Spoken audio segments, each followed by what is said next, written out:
Welcome back. Time for Women's Wellness Disruptors. February is dedicated to raising awareness about heart health. And one thing a lot of women don't think about is the strain pregnancy can put on the heart. Well, this morning we're going to meet two doctors who are dealing with this issue head on by creating a new way to care for women.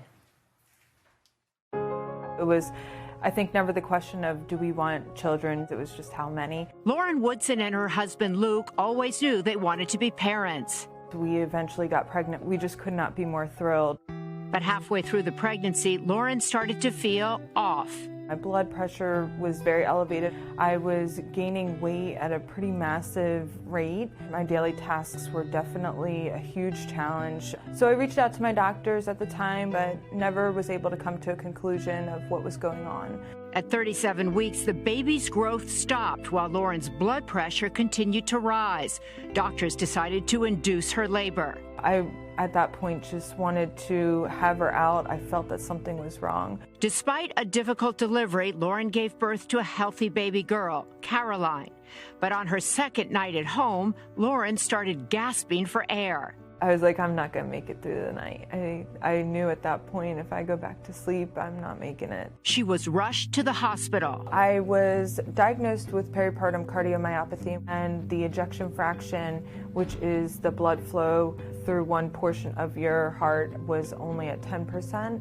And a normal person, at least for me, it is around 55 to 60%. When that happened, all of the fluid started to retain in my body. Roughly like 80 pounds of fluid was directly sitting on my chest. Lauren recovered and wore an emergency defibrillator just in case her heart suddenly stopped.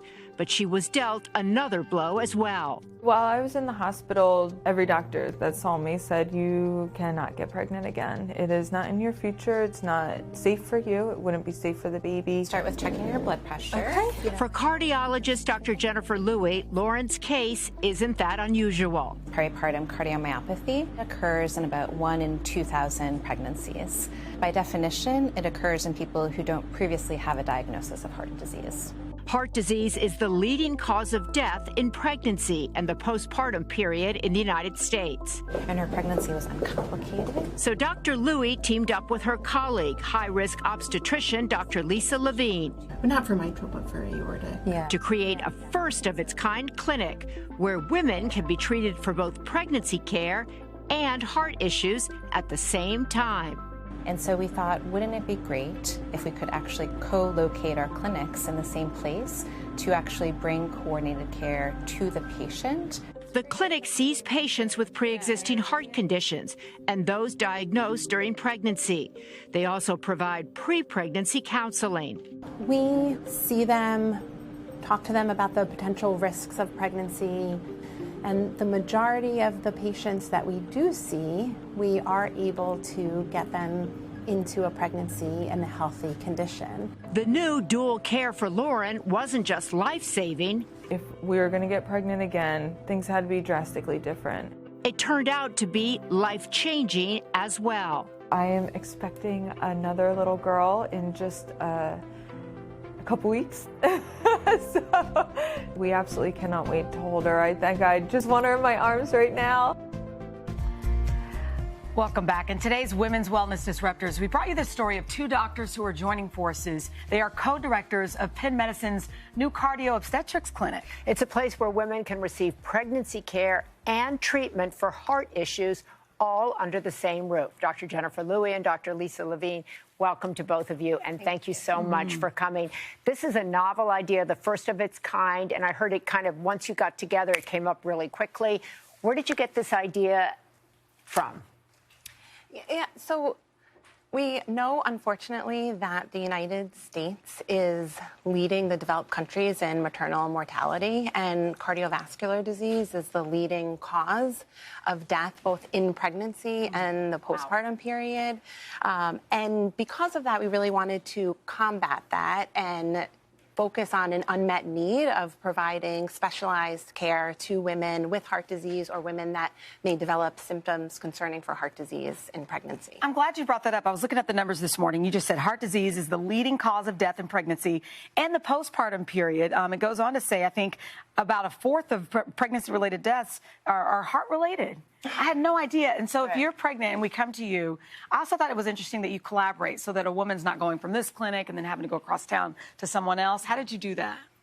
Yeah, so I think, for years we've been working together and seeing patients in our clinics across campus. And so what we decided to do is for me to travel to OB clinic. Just put it all in one place. And I think bringing coordinated care to the patient is the wave of the future for healthcare. What I think is so interesting here is you're saying for women who have heart issues, but also telling women heart issues can develop in pregnancy. So how does a woman who's out there right now, who might be pregnant, who might also be experiencing some shortness of breath, how does she know whether she just got a lot of extra weight on her or whether she's developing a heart issue? Yeah, I think that's a really good question. And I think the two main symptoms to look out for, like you mentioned, are shortness of breath, but also chest pain. In some cases, it may be normal for a woman to be winded walking up a flight of stairs, but it's not normal to not be able to walk a block and need to stop in order to catch your breath.